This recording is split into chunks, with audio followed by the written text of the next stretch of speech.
In high school coaching, a lot of the good stories come after the game. Sit back, watch, and listen to the journeys to the sideline and the stories of high school coaches. After the game, presented by Baker Sports and High School 912. Welcome to After the Game. I'm Josh Baker, along today with a very special guest. And, Coach, I've been really looking forward to this one. Brent and I talked about, we had all these football coaches in. We're like, you know what, let's go outside the football area. I said, I got the guy. All right. Coach Mike Pickett from St. John's Country Day, the women's soccer coach. Coach, welcome to the show. Thank you. Thanks for having me.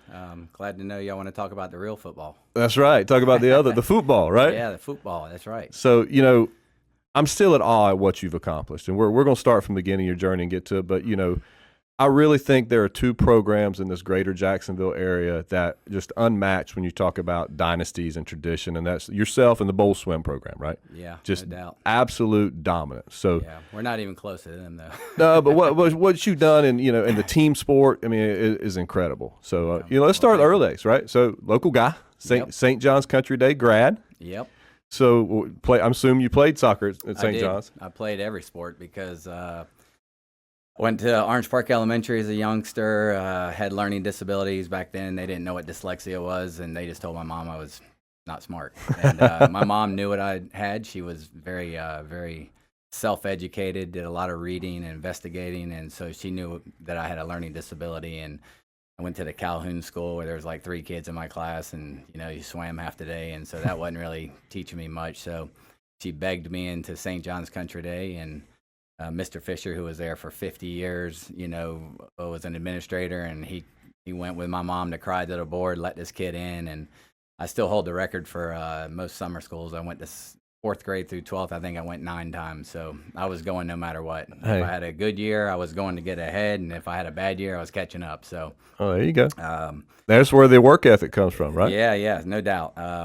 And so I'd struggled to have a 2.0 my whole career, and the question every quarter was Mike going to be eligible? I played 5 sports and crossovered a lot, cross country, soccer together, because back then soccer was fall, and then basketball, baseball, and tennis. So just filled in whenever I had an opportunity to help tennis, and they were down a man, I'd go and play tennis, and had no clue what I was doing, but I played it.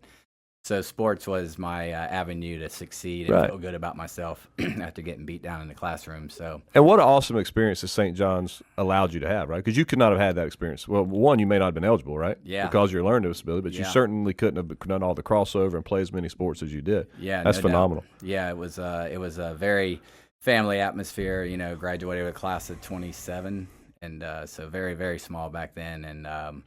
I was blessed to have teachers who really cared about me and were willing to spend lunches and breaks with me to help me. Is that what made you want to coach? I had 2 coaches that influenced me at St. John's. R.C. Nichols, who was a long time, he coached everything, soccer, basketball, and baseball. But, he back when I was in 3rd, 4th grade, I would go be a ball boy at the soccer games, and back then they didn't have a state championship. They had the tri-state championship, so it was Florida, Georgia, and South Carolina. Really? And they had won it 5, 6 years, and they went on a winning streak of 68 games at one point. Really good program. So, man, I couldn't wait. There's 2 walls outside my office that I literally would just bang balls off of as a 4th and 5th grader. I just couldn't wait to be a part of that program, and I looked up to all those guys. I watched every detail of what they did, and I think that as a coach, my big thing is pay attention to the little things. Little things produce big things. It's not the big things that matter. You got $2,500 of tires on your truck, but without those 78-cent lug nuts, you take a wrong turn and you're done. Right. And so I think paying attention to those guys, watching every move, how they comb their hair, what they did at practice, just ingrained into me that, I wanted to be just like them. So I literally watched everything they did and tried to mimic it. And so, my junior year, a coach was removed for some reason, and we brought in Alan Kissel, who had played at Appalachian State. It was his first coaching gig, and he really had a big impact on me, as well as wanting to go and coach and continue down that road. Soccer did so much for me, and I was able to go and play at Northeast Louisiana and Monroe, Louisiana, and they dropped the program my junior year. So back then you couldn't transfer Division I to Division I without sitting out a year. So I went to South Carolina Spartanburg, which was NAIA. They had been to like 3 consecutive Final Fours. They needed a left back, so I plugged right in and got a job where I did my student teaching at E.P. Todd Elementary, inner city school in Spartanburg, and coached everything. I was coaching 3 sports and working at Red Lobster trying to make ends meet. And I remember telling my dad I was going to make $18,000 my first my first teaching job, and he said, "That's great. What else are you going to do?" And I'm like, "What do you mean?" He goes, "You're not going to live off $18,000." So I coached at Spartanburg High School, coached JV golf, and the varsity team won 7 state championships. So again, I was around this football coach who was coaching golf who couldn't break 150 playing. He was terrible, but he had all these little things that he made those kids do. They were all country club kids. A lot of Spartanburg Country Club and Carolina Country Clubs, the 2 pros' sons were in the program.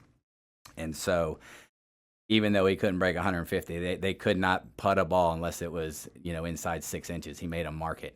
And so he'd had, practice wasn't just go out and play. He'd have chipping contests, putting contests. So I started looking at this going, man, this guy, even though he can't play, he knows what he's doing. Yeah. And he built this crazy program where they were walking away with state championships and 7 in a row. So I was doing JV golf. And then after 4 years, I got a different teaching job and moved to a different district and started working at Broome High School. Mm-hmm. Chris Miller was an All-American linebacker at Newberry, and he was the new head coach. And they needed a kickers coach. And since I played soccer, they hired me to do that. Absolutely hated it. 15 coaches. I was coaching kickers. I didn't know what to do. I would play like a horse game with my kicker, and he'd get so angry at me. "You're playing games. You're supposed to be coaching." I'm like, "I'm putting this kid under pressure. And we just butted heads the whole time. He went on to be the Burns head coach and won like 5 national championships. Right. An amazing career, Hall of Fame career. But I was doing kickers and going to all those meetings all day. Saturday, Sunday, and just couldn't stand it. And I wonder if he counts you in his coaching tree. Like when he talks about all your state championships, he counts them now. No. But yeah, and his son ended up being a kicker, which I love, which is way after I had left. But so they came to me and said, we need to start a soccer program at Broome High School. We don't want to, but we need to. Is how it was presented. Right. And my athletic director, you need to understand, this guy, he chewed tobacco, but it was Bull of the Woods, and he didn't spit, so he was swallowing. So where are we at, South Carolina? We're in Spartanburg, South Carolina. But the rural area of Spartanburg, Cowpen, right? South Carolina. Okay, so gotcha. Battle of Cowpens, and so nobody leaves ever. They stay there their whole life. And I was teaching at Cliffdale Elementary, great elementary school, and had an unbelievable setup. And so I'm coaching football. I'm doing C-team basketball, where I had to drive a bus and get 2 different pick up kids from 2 different middle school practice at 7:30 at night when the gym came available. These 2 middle schools hated each other, so the kids would fight all the time, and so that's where I learned how to create culture. Right. I know culture's overused nowadays, but I literally had to. It was nothing about basketball. I was trying to get them to get along. So started doing team unity stuff and making them pair up with each other, and that's where I got my background in trying to develop a culture. Correct. It was just being in adversity. And then they wanted me to start the soccer program. So I started a soccer program. 4 kids came out. We didn't offer girls, so it was a guys program in the district with the past 18 state championship teams, East Side and Riverside. And so I'm in that district. They let me get girls because, we didn't have a girls program, so you were allowed to offer it to girls. So I had 6 girls come out. Ended up grabbing the running back off the football team, who was the fastest kid I've ever seen, but he never had the ball. I mean, he could run past everyone, but just literally couldn't strike a ball. So I had one kid that had played soccer, my kicker, and Austin Birch was his name. And he went on to kick at Citadel, great kid. So we step out there. I have 7 guys and 6 girls, and the 6 girls are starting against guys with current state champions. So right. There was no mercy rule. So I'm 23. I'm losing every game like 18-0, 10-0, 12-0. East Side had won like 5 state championships in a row. We go over there. They beat us 18-0. Come to our field. We had this huge drop off of our field, a huge hill. No ball kids back then. So I trained my team. We're going to defend. Every time you get an opportunity, put it down the hill. So we literally spent over half the game chasing the ball. Ended up losing 1-0. The guy was so irate and upset, but I had to figure out how we could be competitive. All right, and to play within the rules. And so again, my girls were coachable, and I'm going, man, if I could have girls, this would be great because they will run through a wall for you. So in this same time span, I have a guy that followed me when I was a player at St. John's, and his son played at St. John's and went on to play at Duke. His name's Claude Bass. He called me for like 3 consecutive years. Hey, there's a team down here, this girls' soccer team. You need to come take over. Very athletic, and I think you could really do something with them. And I'm like, no thanks. I like Spartanburg. It's a great area, and I have a job and coaching, and we're getting established. And now, had you met Treasure at the time yet? Yeah, me and Treasure were married. Okay. So was she from Spartanburg? No, she's from DeRidder, Louisiana, and she played basketball at Northeast Louisiana. Okay, so y'all met in college. They were ranked number 1 in the nation. Went to 2 Final Fours. Yeah. And, Treasure was incredible. 90% free throw shooter, and she's just an incredible human being. She's one of my all-time favorites. 5'11" shooting guard back in the mid '80s. So, right. So yeah, she moved to Spartanburg when I transferred and started teaching. And so yeah, this guy had been calling me saying, you need to come take this program over. You need to, they need a coach, because Ron Pompeo was doing boys and girls and being an AD. So I decided, to hush him up. I'm just going to go down there. Let's take a trip down there and just watch a game. Well, it's Bulls. They lose 10-0. And I'm like, yeah, there is a lot of work to do. They were very athletic. So Ron was gracious enough to offer me a job. They didn't have a teaching job, so I taught in Duval County at Pickett Elementary, of all places, for 2 years. And then they created a PE position for me. And so Ron hired me, and Ron was doing fall boys, winter girls. So there was a crossover. Boys were making the playoffs every year, always a good program. And so, not that the girls were an afterthought, but they didn't have their own uniforms, and they didn't have their own balls. And so I had to come in and really literally build it from the ground up. I think I came in the 7th year of the history of the program. And so what year is this now? This is 98. Okay. 98. So I come in, I start trying to establish things for the girls. There's 24 girls come out. There's no middle school, no JV. 24 girls come out. They were all on the team the year before. And so we go out to do our first training.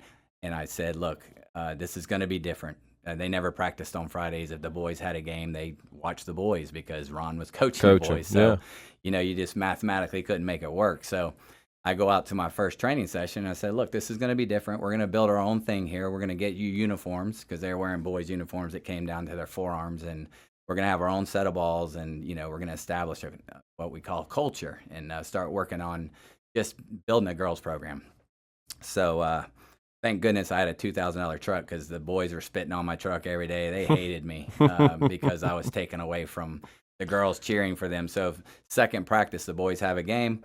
I'm setting up training. I give them a water break. Like 5 minutes later, I don't see any of the girls. I'm on the upper field, and so I walk down on the lower field. They're all sitting in the hill, like, watching the boys. I'm like, what are we doing here? They're like, well, we watch the boys when they play. I'm like, well, I didn't move my family from South Carolina to watch soccer. I thought y'all wanted to, play soccer. And so I said, look, we're going to train. And so they were angry. So I went back up and picked up all the equipment and left. Next day at school, they're like, where'd you go? I'm like, I came here to build a program. I'm going to find girls who want to play. So second day, 9 kids come to my office, the older ones, and had a meeting with me, and they were going to strong arm me and tell me they didn't like the direction of the program and they didn't want it to change.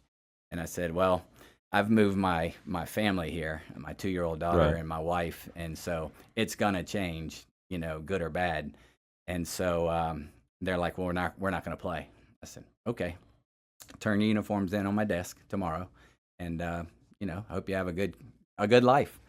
So the next day, they all come with their uniforms, and so I get up out of my desk and say, just put them on my desk, and I walked out of the office, and I said, good luck to you guys. So they all, 9 of them turned in their uniforms, so now I have 15 players.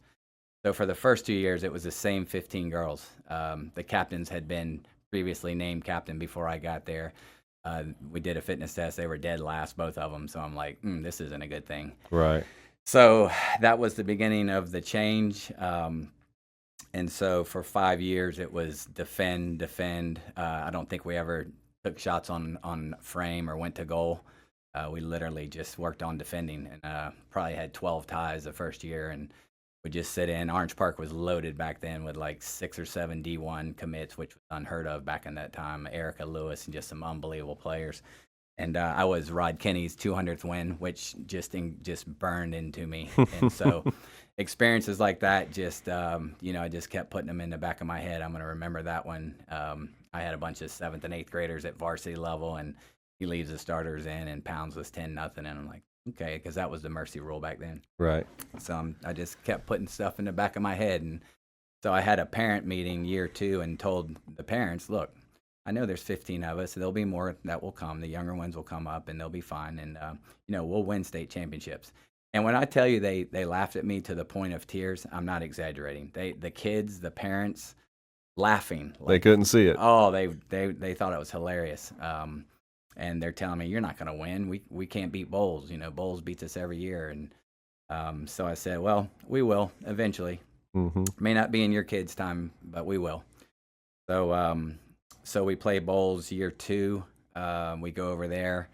We end up losing 3-0. The parents are coming up like hugging me and trying to give me high fives. And right. I'm like, what are y'all doing? And they're like, that's the best we've ever done. They beat us 10-0. Moral every time we victory. play 'em. I'm like, there's no such thing as moral victories. I said, right. It's not good enough because 1-0, 10-0, it's the same thing. It's a loss. Skip forward to the district semifinals because back then it was us, Bowles, Episcopal all in the same mm-hmm. district. So it was always between us and Episcopal who was going to qualify for the playoffs. And so year 1, we actually made the final 8, Elite 8, against all odds. Mm-hmm. And so that's back when your district champion and runner-up went different directions, and Bowles got upset. McClay knocked them off. Okay. So we get to the Elite 8. We're playing McClay, number 1 in the state. We go there. At this point, I have 2 kids who've ever played club soccer. The rest are very athletic, and so we're pretty defensive-minded. We score a goal in the first minute and a half, and so we sit in, kind of park the bus, and we're just going to make it difficult. They have 3 Florida State commits on that team. We get down to a minute 19 left. I'll never forget it. They have a corner kick. We're up 1-0. You clear this ball, probably over. My girl in the near post ducks. It hits off their forward's rear end and goes in the goal. We go into overtime, lose 4-1. And again, celebrations, and I was like in tears. I was just right that so close, angry, so close to pulling off like a major upset. And so that just continued to drive me to create something, work hard, do the little things well. If we can just take these kids who've never played soccer and just teach them how to defend. And so when you told the team and the parents that you're going to win state championships, was that a belief in yourself? Or absolutely. 100%, right? Yeah. I the one thing I'm not afraid to do is work. And so, I knew that if I could get coachable kids and, with my background in soccer and being around championship teams as a young player with our boys soccer program and seeing how they operated, I felt pretty confident that, we could build something, especially after making the Elite 8.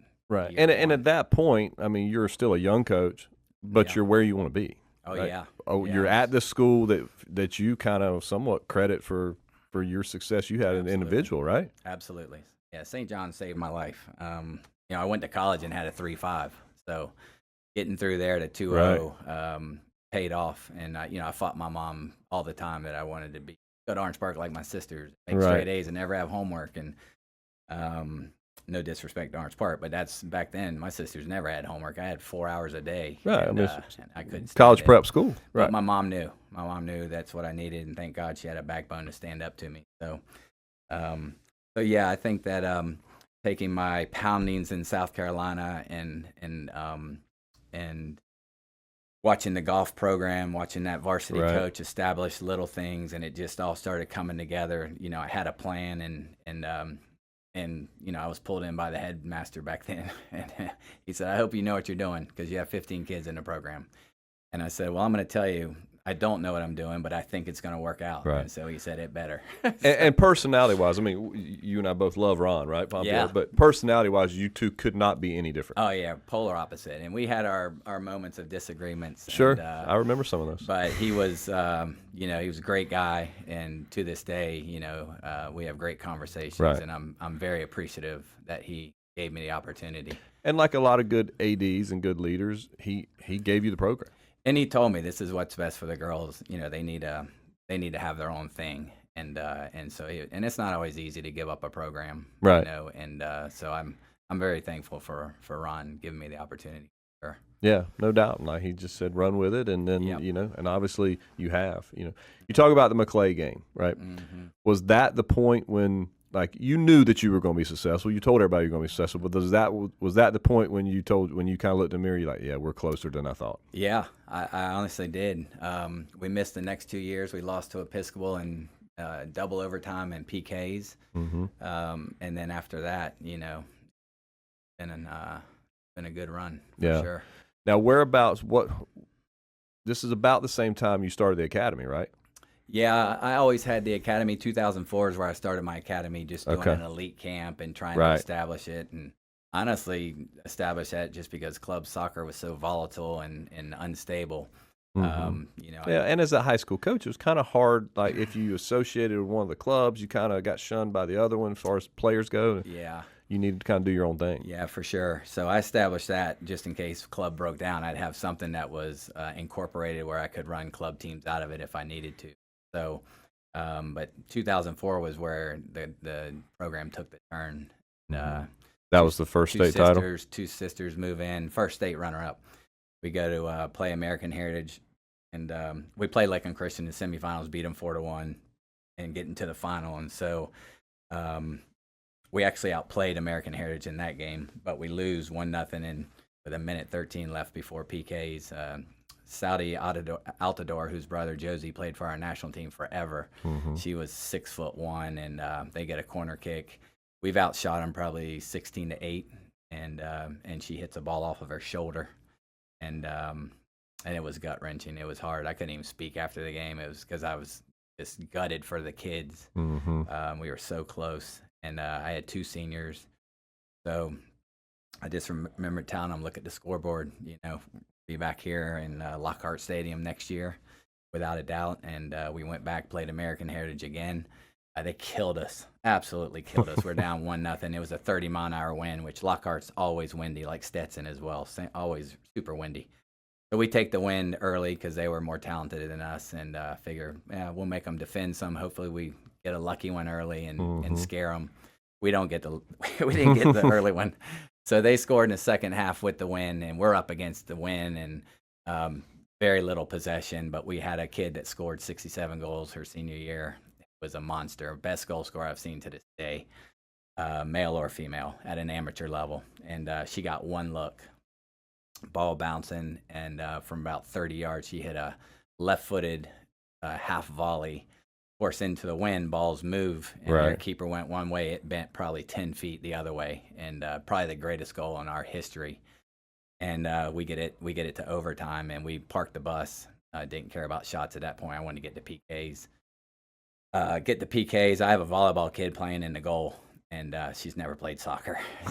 But she had the game of her life. She made some crazy saves. So I pull her over after the double overtime. We're going to PKs. I said, "Look, I love you to death. You've played out of your mind, but I'm putting someone else in the goal." She's like, please. Go ahead. Yeah. So I had a kid, Molly Richardson, who actually ended up playing Lingerie Football League in her older years after she went to college.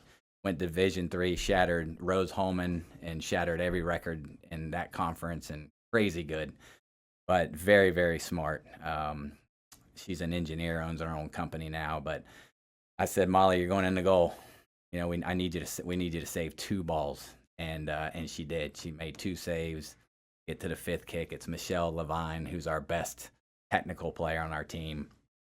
And I felt really good about it. And she buried it lower right. I'll never forget it. And that was the first one.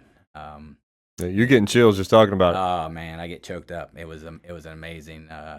You always remember the first one, and they're all special, and they're all. So that was 05? That was 05. So 06, play them again. Losing semifinals because we're matched up in the semifinals because they didn't do rankings back then. Lose with a minute left before PKs. Another gut-wrenching loss. Couldn't win the even year, so we go back 07. 07, they're 31-0. Where I'm starting Carson as a 7th grader and 5 8th graders, and we ran them off the field 5-0. Right. Just absolutely manhandled them, What- outplayed them. We were so much smaller. They were so much more athletic, but our skill level.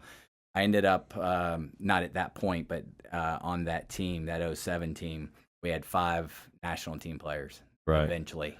Well, you just mentioned one of them, and I want to get to her. We've got a big portion, I'm sure, what we're going to talk about is her. But first, we need to take a quick timeout. All right. We'll be back with more with Coach Pickett on After the Game.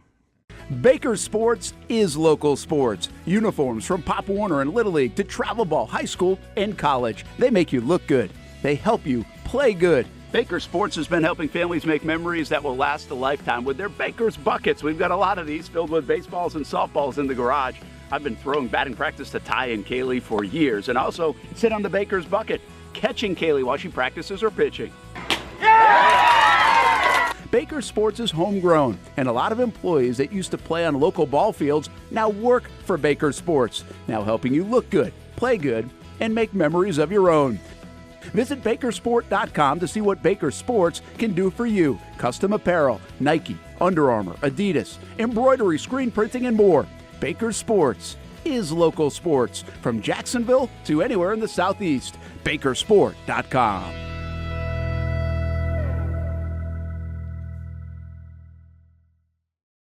When I say it means something to me, gentlemen, it means something to me.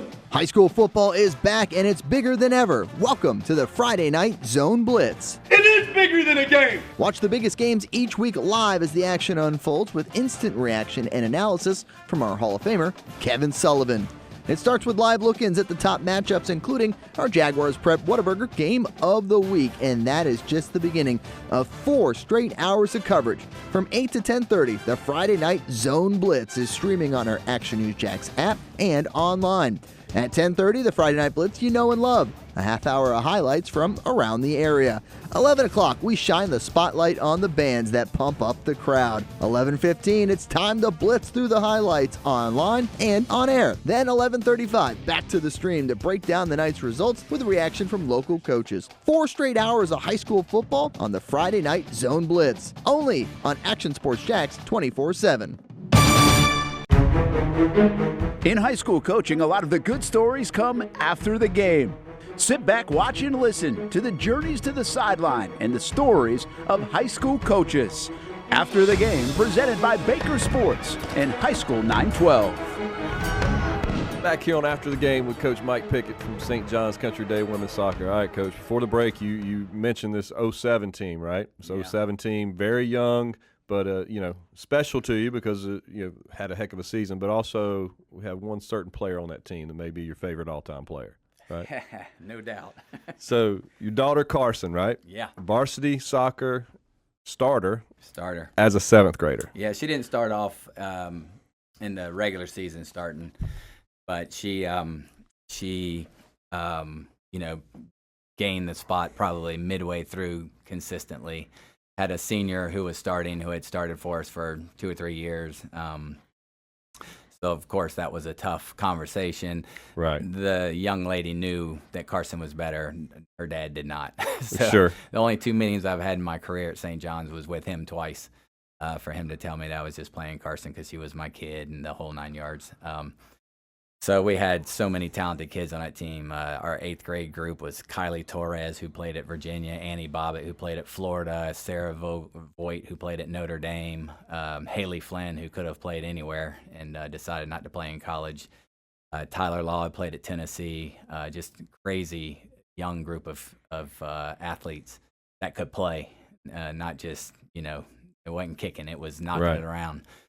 So we were able to possess the ball at just crazy numbers, everyone we played. And so no more parking the bus and sitting on it. Those years were gone. And we had Amanda Martirana, who was a senior, who went on to play. She was our all-time leading goal scorer in our history of our program, 194 goals. To give you some light on how good that is, Carson's second with 150, so not even close. But this girl was rapid, really fast, skillful. Her defending as a forward was off the charts. She probably created half her goals off of her defending and turning teams over deep in their defensive end. So we had Georgia Liebert, who went on to play at Rollins, was a senior. And so really, really loaded team. Probably Justin Quick, center back at UCF. So at the time, we had 12 D1 commits that were, eventually D1 commits, but were very young. Right. So yeah, we were. That team was good, really good. People always say, "What's your best team ever?" And that's a hard one to answer because the competition that you play against. But the 07 team was probably the deepest, talented team I had for sure. Is that when you kind of looked around and you go, all right, I've built it? Yeah, we had definitely arrived. Right. The challenge at that point was trying to win 2 in a row, and so we got 05, lost 06, won 07, lost 08. Won 9 and 14 PKs, 14 rounds of PKs, longest game in Florida history. Oh, wow. Who was it? American Heritage. American Heritage. We played American Heritage 04, 05, 06, 07, 08, 09. And then in 10 too. We played them in 10 as well. So we couldn't win. We could not win the even years. It was crazy. And then 11, we got upset by Trinity Prep, who had a national team kid, one player, Meg Hamby, Cassels.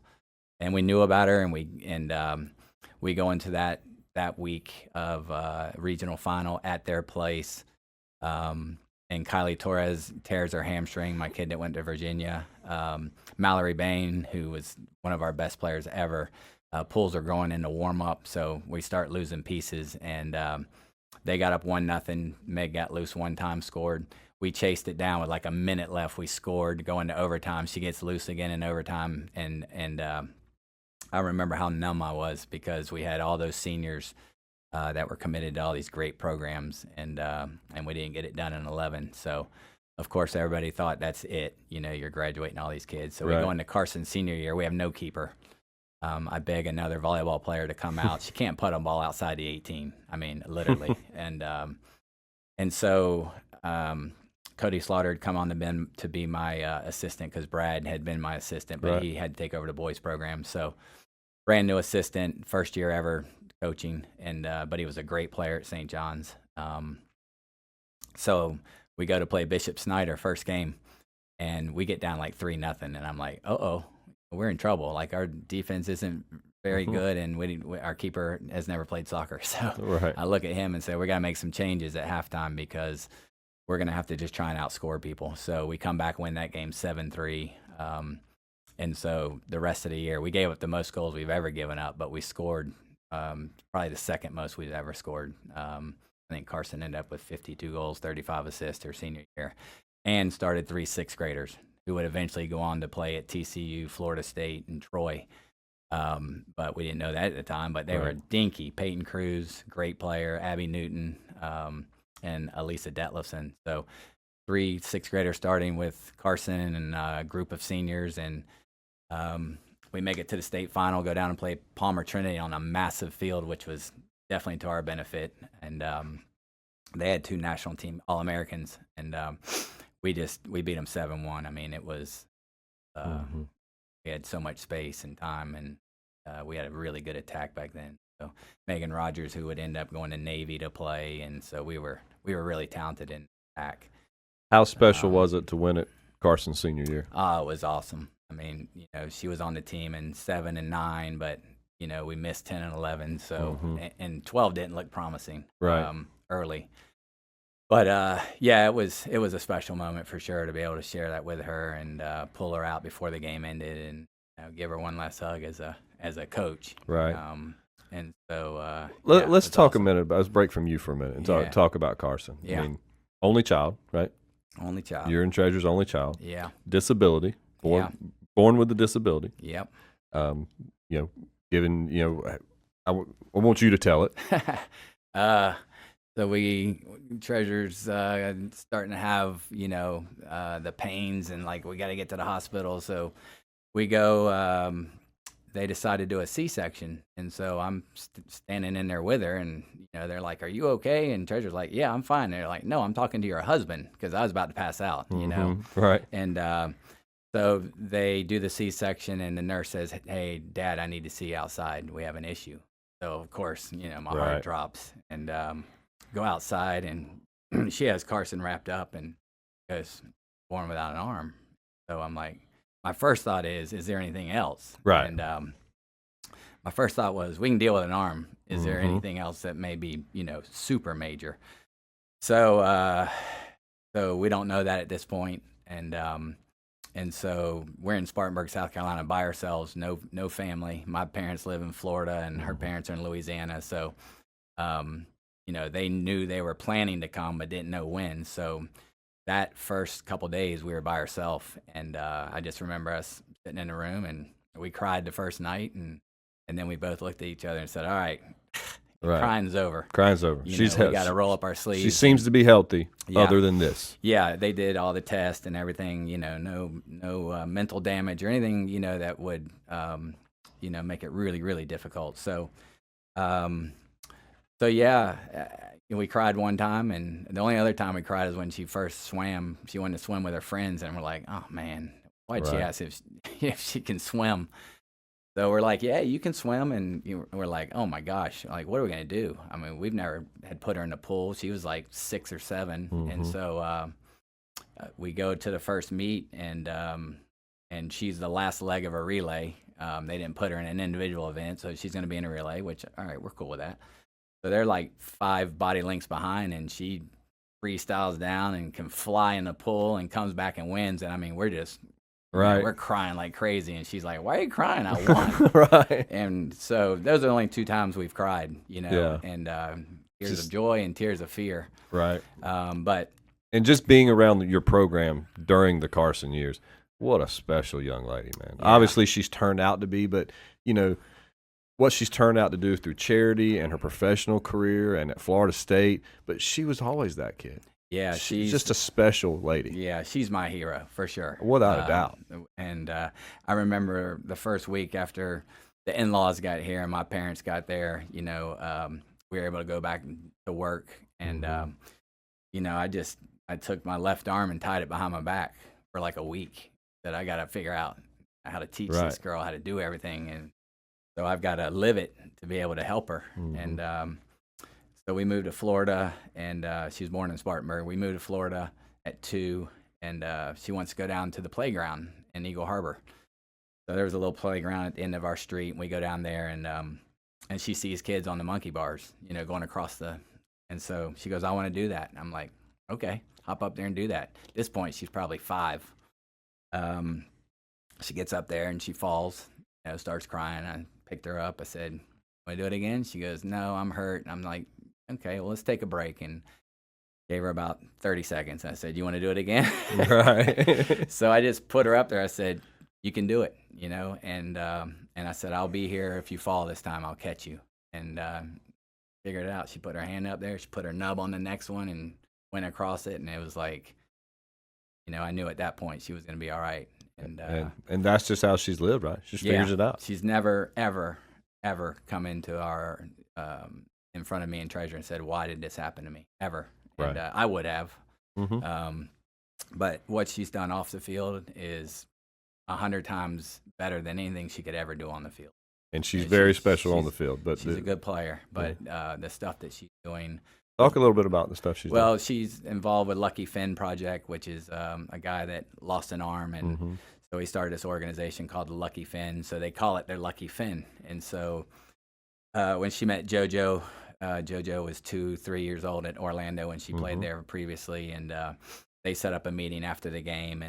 And he was very shy. And then she pulled her sleeve back and said, hey, me and you are alike. And he was like, he gave her the eyes. And so then she fist bumped him, and they started just having camaraderie. And that family kind of, had Carson over for dinner and kind of adopted her into their family. And she spent a lot of time with JoJo, and they developed a crazy relationship. And then FIFA caught on to it and flew both of our families to Milan, Italy, for the World Football Awards, which are invitation only. Right. So here I am in this gala with pre-party with Carson, and I'm looking at Messi and Klopp, and I'm like in soccer heaven. Right. I'm getting pictures with Michael Ballack, who was a German captain who I'd looked up to as a player, and so I'm like, this is crazy. Then we go on the green carpet, and of course JoJo's picking his nose the whole night. His dad was, I couldn't believe it, but he's 2.5, 3 years old. but it was a crazy experience. But so now when she goes to a stadium, anywhere she plays, the Lucky Finn Project will have kids for her to meet with after the game, and you know, she'll take pictures of them and sign autographs and give them shoes or whatever. And so when she was in Louisville, she was with the Children's Cancer Center, and they raised, her and the goalkeeper, Katie Lunn, raised over $20,000 of fundraising to get the older kids in the cancer hospital like a legitimate playroom, because the little kids had a great, awesome place to go and play, but the older teenagers didn't. So they felt, you know, in their heart they wanted to do something for the older ones. So they raised over $20,000 and whipped this crazy playroom. And wow. So the stuff she continues to do with that is, you know, just makes us so proud. Yeah, and I mean, and you know, again, certainly something to be super proud of off the field, especially as a parent, but as a coach too. I mean, she's had, you know, she's played some games with the women's national team. Yeah. And what's this now? 8th year in the pro? 9th year. 9th year professionally. Just came back to Florida, so she's in Orlando now. Thank So I goodness. assume you get to see her a little more. Yeah, a lot easier. 2 hours versus 12 hours. So Right. Much easier. Yeah, she's checked every box. You know, would have liked a bigger shot with the national team, and we don't always know why things happen and take guesses at it. But, Right. you know, she did well in her 2 caps, and with the 17s, the 23s, she had good showings with every age group she was in. And but to be able to go and experience that as parents was like crazy. Yeah. Who knows? Maybe she'll come back to St. John's and continue the Pickett dynasty. Yeah, you never know. All right. Well, I couldn't just glaze over Carson. Such For a sure. special story, such a special person. All right. Yeah. So back to you. Her senior year. Yeah. That's the beginning of the streak, right? It is, and obviously when she graduated, you know, we were really done then, you Right. know, And some that thought you may field- be done. yeah, a lot of people did. Yeah. You know, they thought I'd go to the college level or whatever, Right. And but I feel like, you know, God put me there for a reason, and so many things happened to get me there, and just felt like it was the right place to be, and developing players and, you know, trying to let them live out their dreams. And so, and that's why, you know, I started my academy full time. And because. Is that when you started? I started during COVID, really. But I Okay. did club. I missed a lot of Carson's playing at Florida State, which I regret, probably 25% of her games, because I was raising other people's kids across the nation and in Vegas and California and all over the place. So I definitely regret those years.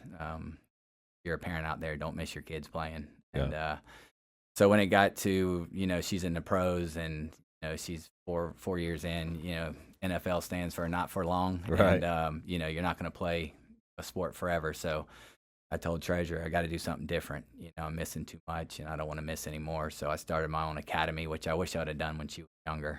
And we get a lot of the kids that have been beaten down. And, you know, we're like a recovery center, really. Probably 75% of our girls were told they weren't good enough or not on the A team. And so we just work on developing them. We're not a team. You know, we go and play junior colleges and NAIA programs. We'll play 4 or 5 in the fall, 4 or 5 in the spring. But we're this trying to let them live out their dream, and trying to let them know that they are good enough, and that, you know, I always told Carson, don't ever let anyone turn your sky into a ceiling. So I tell that to all my athletes. You got to be realistic, but at the same time, you got to believe in yourself, and you need someone to believe in you. Right. And good things can happen. So that's who we are. Sarah Voigt, now Sarah Vogelweed, who played for me, is my goalkeeping coach, and so it's the two of us. And Mario Merrick, a very well-known referee in our area, helps us in the summer, and so we're very blessed to have about 42 girls full-time that have quit club. And then in the summer, we have all of our college kids. We had 85 every day this summer, so it was awesome. So your college kids, when they're home, train with you? Yeah, they come back and train, so it's great. What a great learning environment for the younger kids. Absolutely. And What age do you start at? When I first started, I felt like we needed to stay with like junior seniors, and because I really didn't have a plan for the young ones to have games, because they still need games. But interesting enough, I'm taking younger 12 and up, because my good buddy Steve Burgess, who coached at American Heritage for 7 years, we became best friends through our competition. Through the battles. We'd actually go have coffee the day of the state final every year. And so he's in the the director. seven matchups, You got him 4-3, or did he get you 3-4? We actually played in Lake Highland Prep as well in a tournament in the middle of the season where we got him. Okay. And so I think I was 5-3 against them all Okay. time. So I'll take that Yeah. because they You were can still be crazy friends good. with him. Yeah. Oh, we're best friends. He comes up and works my camp every summer. But now he's the director of a GA club, a girls' academy club down in Palm Beach, called the Predators. And so he takes all my young kids and they go and play with him. I had 4 go play this past weekend with him in Atlanta. So he's helping me out and he's getting some good players along the way. So it's a good marriage. That's awesome. So the streak, right? Yeah. Got to talk about the streak. Yeah. 11 straight state championship titles. Yeah. That's crazy, Coach. I don't have words for it, to be honest with you. Crazy run. I've tried to think about how it happened and why it happened, and all I can say is God's blessed me beyond belief. I mean, absolutely blessed me. And I used to think I had to win championships to be known as a good coach, and those championships are great, but they don't satisfy you.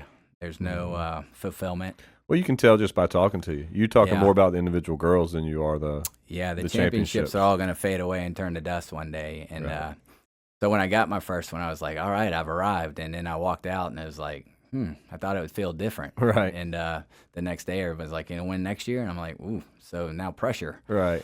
And so the streak was, I spent 11 years trying to deflect, nobody wanted to be the team that broke the streak. And so pressure. Yeah. And the girls openly talked about it, and I would try to deflect it, and, it was there. And, when you have a target on your back, I'd rather have a target on my back than be chasing a target, to be honest with you. I like that position and trying to prove people wrong. And but it was a crazy run, And honestly, when it broke, we dominated the game and probably had 65% possession, and you lose on a direct corner kick that goes in the upper 90. And I told the girls that this was our time. We won many of them that we probably shouldn't have, and we lost some that we should have won. So if you do it long enough, it's all going to pan out. Yeah. And but time to start a new one. 2 years now without one. We outshot Shorecrest 16-0 last year, and ended up losing 1-0 on a freakish goal. The craziest goal I've ever seen, where the kid didn't even know it happened. It hit off the back of her neck as she was getting up off the ground, and my keeper was coming out, and it went right between her hands, and like the longest yard watching it roll in the goal. So is that 20 straight state championship games? Yeah, we've made 20 Final Fours. 20 Final Fours. We've played in 16 finals. Okay. So we're 14 for 16. Bad. Ain't bad at all. No, I'll take it. Yeah. But what's next for you in the St. John's program? I don't get any sense that you're close to done. No, I don't. I can sometimes, see the end. Mm-hmm. There's days where I can see the end. We're in a different world now where Carson calls me soft every time she sees me train. Well, she's like, what's happened to you? That's going to be one of my next questions. How have you had to change? Oh, just crazy amounts. With the transfer portal coming out in college, we're losing a sense of loyalty from kids. And if I don't win state, they're going to transfer to another school that did. And, you're starting to see just some crazy stuff that I've never dealt with. Right. And, certainly don't see players sit for a couple years until it's their turn. No. Everybody wants it now. And, you got to work for it. And I think that with NIL coming into high school, that's a whole nother thing. I don't think it'll affect us, in the soccer end, but you can see the problems that are going to arise from it. And, and so, the coaching has changed. I'm working now more on mental toughness and confidence versus back then it was no days off, no excuses. Right.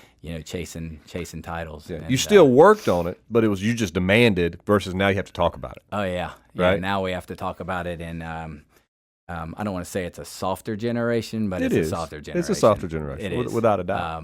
And they don't handle adversity very well. And it's too easy to quit. Yeah. It's an option. The parents are allowing it. As a society, we've allowed it. We've made it too easy to quit, too easy to take your ball and go to the next place. Yeah, we've created a monster for sure. And that's another reason I got out of club. If you don't make the A team, go somewhere else and keep going somewhere else. And you can't run from adversity. Nope. If you're not good enough, then you need to look in the mirror and say, hey, I need to work harder. Mm-hmm. And how can I be good enough? Or wait your turn, And so that's kind of all gone out the window. So it's definitely challenging now. I'm glad I'm towards the back end of my career. But I think I'll always be in it. I'll do my training center. But, with St. John's, it's year 27. That's a long run, and I think I'll definitely make it to 30, hopefully, right. God willing. So it's exciting. The day I don't wake up and excited to go to work, then that's the day it's time to give it up. But I'm excited this year as I am the challenge of missing the last 2 years, and, we're hungry to I was get going back to say, there. is it kind of Yeah, burning in your belly a little bit? it is. There's no doubt about that. It's our longest streak now without one. We won in 9. We lost 10 and 11. So this ties that. And again, it's about the journey of the player, and that I've learned is so much more important than the championship. But it's always fun to chase something for sure. Has the quality of the game gotten better in the state as well? I don't know. Those American Heritage teams were really good. I mean, some of the Deeper, maybe? Yeah, our 2 teams were freakishly good back in that era. But Lakeland Christian is very talented. They've won 4 in a row now, and Jason's one of my best friends. Great guy. And so, what we're doing in training now is so much more advanced than 20 years ago, for sure. I mean, I'm running college level training with these kids. And the young ones are picking it up quickly. Has the data and the metrics piece become a big part of soccer? Certainly the video piece, and then being able to go on and analyze themselves and create highlight videos. And right. We spend a lot of time with film. I don't know how many programs really do in girls soccer, but we do. Probably 2-3 days a week. For me, with my academic background, it was better. If I could see it, I could fix it. So it's always been ingrained in my brain to show them. Right. Because some kids can't pick it up through, you verbalizing in a training they session. learn. But Visual if they learning, see it, right? they can get it. So we do a lot of that. We even film our practices a lot of the time. We're doing some tactical stuff. Yeah. So well, and that's we talk about being a softer generation, right? That's a little bit how you can hold them accountable. Yeah, when for they sure. see it. Yeah. When you show it on film in front of their peers and they get to see them dragging a little bit, and they don't like film. Right. If you're not in the game, it's great. Right. But if you're in the game, they're all sweating. Film don't lie. Because I'm gonna, the film doesn't lie, and I tell them that all the time. And you have to call them out to fix stuff. And certainly we do a lot of good clips as well and praise them. But probably more so than I did early in my career. There weren't a whole lot of praising, right? Because you want to fix stuff. And I've always chased perfection, and I've never caught it. I'm not sure I will. Well, when you stop chasing, that's when it's time to quit, right? Yeah, for sure. We don't. Guys like you don't try to be good. Try to be great. Yeah. And you certainly have been. But Coach, you and I could go on for an hour. I mean, we ain't even talked about old stories between the two of us. So, but before I let you go, we always ask every coach, right? If you could take Coach Pickett right now and go back and tell first-year head coach, Coach Pickett, one piece of advice, what would that be? Say souls. Okay. Not championship. Because the championships are great, but they're all going to fade away. And what impact did I have on? I missed many decades of doing it right. I think I've gotten it right in the last 7 or 8 years. Yeah.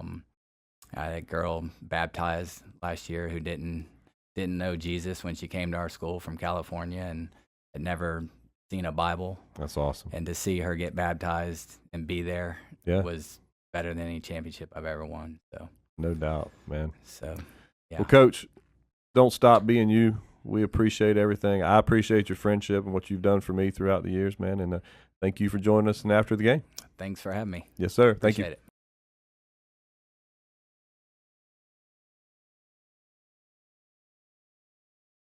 Nobody but Nimnicht. Our family has purchased 6 vehicles from Nimnicht Buick GMC. The #1 Buick GMC dealer in Jacksonville has lots of inventory to choose from with their best price guarantee. Who gives you top dollar for your trade? Nobody but Nimnicht. Save up to $10,000 off select new GMC Sierras or get rates as low as 1.9%. You know, I'm a truck guy. GMC Sierra, my trim level is an SLT. This one's an Elevation. Pretty good looking color as well. So here at Nimnicht Buick GMC, you have a lot to pick from. My father-in-law, he drives this, an Enclave. So I feel like that GMC in the family. 2025 is coming around the corner, which means it's almost time to close out those 2024s this summer. You can schedule a test drive at nimnickbuickgmc.com. And while you're there, check your trade value and customize your payment options. Nimnick is there for you, even on Sundays. So who has put in the most years and stands behind a better experience? The answer's simple. Nobody but Nimnick. Your friends in the car business since 1941. GMC, we are professional grade. Hey everyone, Olivia Tasley here from Action Sports Jacks to tell you all the different ways you can watch our new 24/7 network. 3 easy steps. You don't even need a pen and paper to write it down. Step number 1, download the app. Search Action News Jacks in your app store either on your phone or your smart TV. Then, once you're on the app, click on that little drop-down menu in the upper left-hand corner with the 3 little lines. That'll show you these options, and boom, right here, click Action Sports Jacks 24/7, and you will be brought to our continuous stream channel. That app can be accessed through all these different platforms. Whether you have Roku, Fire TV, Smart TV, Apple TV, or Google TV, you can find our app. Now, if you don't have access to the app, don't worry, we still got you covered. We're across all social media platforms from Facebook, Instagram, X, YouTube, Twitch. We have a podcast channel. Plus, check out our short reels on our TikTok. Action Sports Jacks 24/7. It's on all the time and everywhere.